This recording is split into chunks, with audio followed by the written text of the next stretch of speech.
আজকে শুক্রবার। আমার ছোট বাবা নিজের পাঞ্জাবি নিজেই আয়রন করতেছে।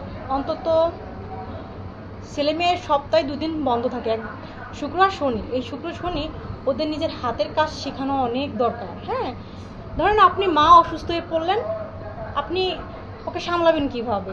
আপনি একটা লোক, আপনার আত্মীয় স্বজন আপনাকে হেল্প করবে, সেটা করার মতো সিস্টেম না। আপনার দরকারের সময় দেখবেন আপনি লোক পাবেন না।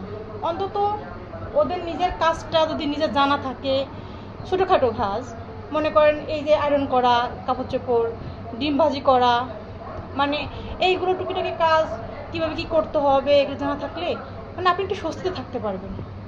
বাচ্চাদেরকে এতটা মানে মানে সুখময় জীবন দেবেন না যে ওরা এগুলো বুঝবেই না। ওদেরকে কষ্টটা বুঝাইতে হবে, কষ্ট না বুঝলে ওরা জীবনে বড় হতে পারবে না।